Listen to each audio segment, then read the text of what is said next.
السلام علیکم ورحمۃ اللہ وبرکاتہ۔ آئیے آج کی صبح کا آغاز محسن انسانیت حضرت محمد مصطفیٰ صلی اللہ علیہ وسلم کے ارشاد مبارک سے کرتے ہیں۔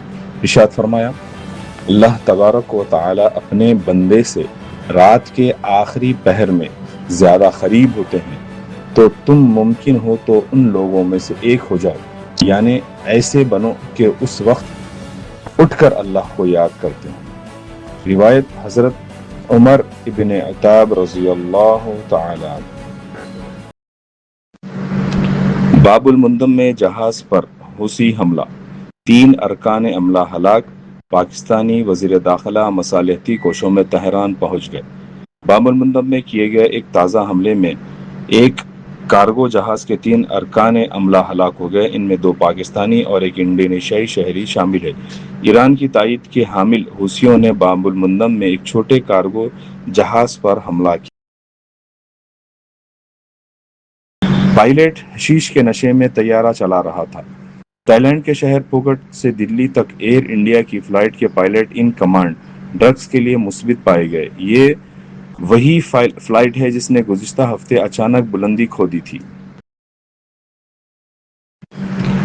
اروناچل پردیش کے ہندوستانی ناموں پر چین کی تنقید مسترد، سرحد کی حالت باہمی تعلقات کی حالت کی مظہر، وزارت خارجہ۔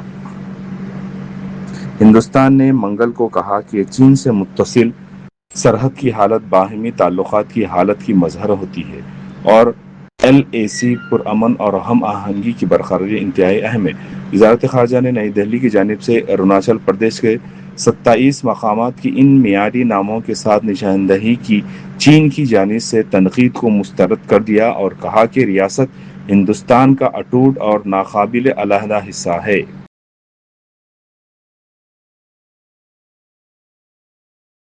مکیش امبانی کا خاندان ہندوستان کی امیر ترین فیملی میں شامل۔ مکیش امبانی کا خاندان ہندوستان کی سب سے امیر تجارتی خاندان کی حیثیت سے برقرار ہے، حالانکہ 2026 میں ان کی دولت میں 8.5% کی کمی آئی اور وہ گھٹ کر 25.8 لاکھ کروڑ ہو گئی۔ احمد آباد سے تعلق رکھنے والے گوتم اڈانی خاندان پہلی نسل کا سب سے اہم امیر خاندان قرار پایا، جس کی دولت 19.6 لاکھ کروڑ روپے ہے۔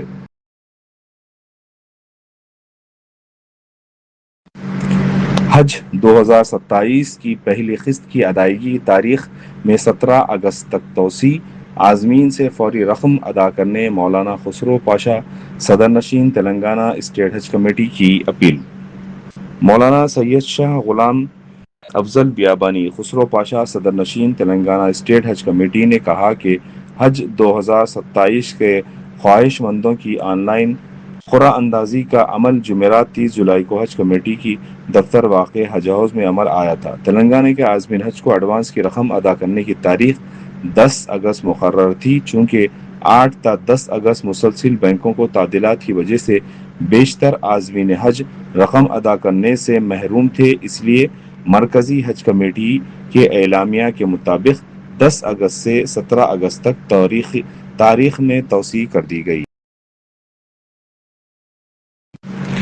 ہمیں زندہ رہنا ہے تو کسانوں کو زندہ رکھنا ہوگا، کپاس کی خریداری شفاف اندازے سے کیے جائے، وزیر زراعت ٹی ناگیشور راؤ کی ہدایت۔ وزیر زراعت ٹی ناگیشور راؤ نے مارکیٹنگ امداد باہمی ہینڈلوم ٹیکسٹائل نے عہدیداروں کو ہدایت کی کہ ریاست میں آئندہ 2026-27 کے کپاس سیزن کے دوران کسانوں کو کسی قسم کی پریشانی کا سامنا نہ کرنا پڑے اور کپاس کی خریداری عمل ہموار، شفاف اور منظم انداز میں انجام دی جائے۔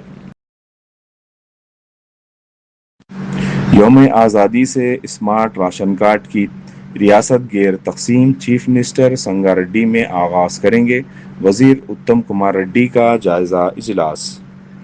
وزیر آبیشی و سول سپلائز اتم کمار ریڈی نے کہا کہ چیف منسٹر ریونت ریڈی 15 اگست کو یوم آزادی کے موقع پر سنگا ریڈی میں منعقد ہونے والے ایک بڑے عوامی پروگرام میں تلنگانہ بھر سے نئے اسمارٹ راشن کارڈ کی تقسیم کا افتتاح کریں گے۔ بہتے چشمے کے ساتھ 31 برس سے تلاوت قرآن۔ ترک شہر ملاتیا میں پانی کی نعمت پر شکرانے کی روایت۔ ترکی شہر مالٹا کے ایک منفرد مذہبی روایت گزشتہ 31 برس سے جاری و ساری ہے۔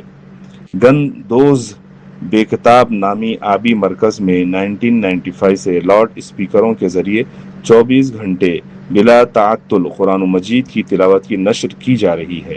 مقامی رپورٹس کے مطابق یہ سلسلہ اللہ تعالیٰ کی عطا کردہ پانی کی نعمت پر شکر ادا کرنے اور مقام کی روحانی فضا برقرار رکھنے کی نیت سے شروع کیا گیا تھا۔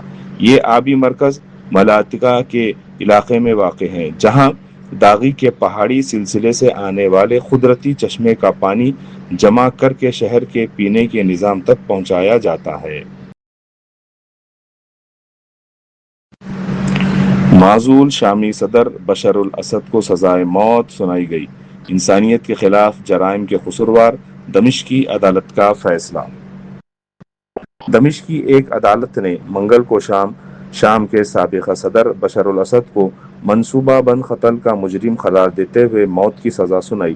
عدالت نے شام کے صوبے درعا میں سیاسی سلامتی کے سابق سربراہ عاطف نجیب کو بھی سزائے موت سنائی۔ تلنگانہ میں ووٹر لسٹ سے 73 لاکھ ناموں کے اخراج کا امکان۔ انومریشن فارم جمع نہ کرنے والوں کو 17 اگست کے بعد اعتراضات کے ادخال کا موقع۔ حیدرآباد میں 19 لاکھ راہ دہندوں کے نام غائب ہونے کا امکان۔